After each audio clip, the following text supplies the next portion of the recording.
Sur la base d'un processus pointu de sélection, 13 jeunes ingénieurs agronomes de l'École supérieure d'agronomie de l'Institut national polytechnique de Yamoussoukro ont participé au programme de la chaire Pierre Castel.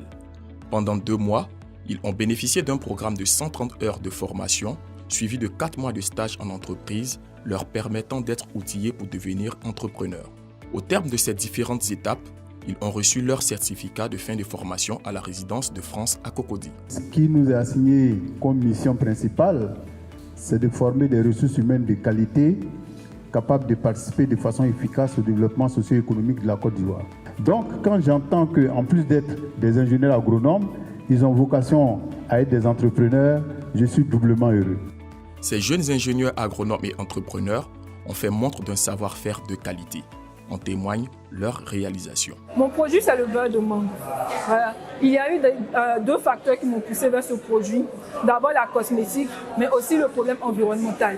En Afrique de l'Ouest, en général, nous nous distinguons par des beurres végétaux tels que le beurre de karité, le beurre de cacao. Mais qu'en est-il de ces autres beurres que nous pouvons créer avec des matières premières que nous avons à notre portée? Ces matières premières-là même qui sont des déchets, qui sont très peu valorisés et qui créent des problèmes environnementaux à notre pays. Et c'est là que j'ai pensé à valoriser les noyaux de mangue, qui sont un véritable problème au niveau de la filière mangue en Côte d'Ivoire, vu que nous avons d'énormes pertes au niveau de la filière mangue, mais nous ne savons comment gérer ces différents déchets-là. Et le beurre de mangue répond favorablement à cela, vu que c'est un produit cosmétique très utilisé, mais qui est fait à base de déchets, qui va nous permettre de valoriser nos différents déchets. En Côte d'Ivoire, on est déficitaire en produits animaux. Et l'État vise à encourager l'élevage en Afrique. Cependant, cet élevage est freiné par le coût de l'alimentation animale, qui est très élevé. Ce coût est dû à l'importation de certaines matières premières qu'on utilise en alimentation animale. Et dans mes recherches, j'ai vu qu'on menait beaucoup de recherches au niveau africain, au niveau local, au niveau ivoirien même, sur l'utilisation de nouvelles ressources. Mais le problème, c'est que ces ressources n'étaient pas valorisées de façon économique. Donc, c'est en ce genre que mon constat il est venu. C'est comment utiliser ces recherches qui étaient déjà menées avec des résultats positifs, des résultats très significatifs. Voir comment l'implémenter au sein d'une entreprise pour offrir de nouvelles solutions aux éleveurs. Les ressources non conventionnelles, ce sont des ressources qui n'ont pas l'habitude d'être utilisées en alimentation animale, telles que la graine de veilla, la pulpe de la pomme de cajou, c'est-à-dire l'anacade. On a aussi, comme l'un de mes amis, les asticots de mouche. On a aussi les vers de terre. Donc, ce sont ces produits-là que moi, je vise à promouvoir au sein d'une entreprise. C'est-à-dire aller récupérer ces produits-là, les transformer en farine et travailler avec des provenderies ou bien des éleveurs même pour formuler un aliment qui va être utile au sein de l'élevage.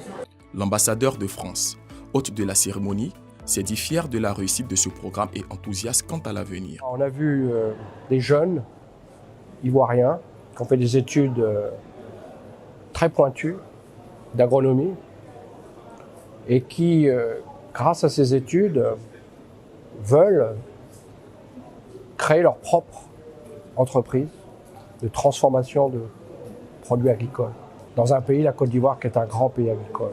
Et le groupe Castel a créé une fondation, justement, qui finance une chaire d'agriculture à l'Institut national de Félix Houphouët-Boigny de Yamoussoukro, qui est une institution d'excellence. Donc là, on a un cocktail qui va vers la réussite. Et c'est ça la Côte d'Ivoire de demain. C'est des jeunes qui se prennent en main, mais qui ont un bon background et qui réussissent. Les responsables des différentes entités impliquées dans le programme ont eux aussi exprimé leur satisfaction et attente concernant cette première promotion et celle à venir. Ces jeunes ont été formés dans le cadre d'un programme franco-africain, plusieurs centaines de milliers d'euros, donc qui ont été injectés dans ce programme, qui est un programme interne universitaire qui à la fois concerne l'ESA de Yamoussoukro, mais également Bordeaux Sciences Agro en France et la faculté d'agronomie de l'université de Tchang au Cameroun. Mais d'abord, la satisfaction de trouver des élèves ingénieurs motivés, qui ont aussi un peu, à l'image de notre président Pierre Castel, qui ont la démarche d'oser entreprendre dans un pays dans lequel ils ont foi, c'est-à-dire la Côte d'Ivoire, et se dire qu'ils ont par l'entrepreneuriat, quelque chose d'abord à apporter à eux-mêmes, n'est-ce pas, en prenant, n'est-ce pas, cette démarche d'entrepreneur, mais aussi de contribuer à relever les défis de la Côte d'Ivoire. Solibra, qui, comme vous le savez, est une entreprise citoyenne depuis 1955, on se doit, faisant partie du groupe Castel, d'être un partenaire privilégié pour accompagner ces jeunes étudiants de la chaire, pour les aider à se former, à devenir de bons managers, mais plus que ça, à être vraiment des entrepreneurs. Je suis ravi, j'étais très impressionné par les présentations qui ont été faites.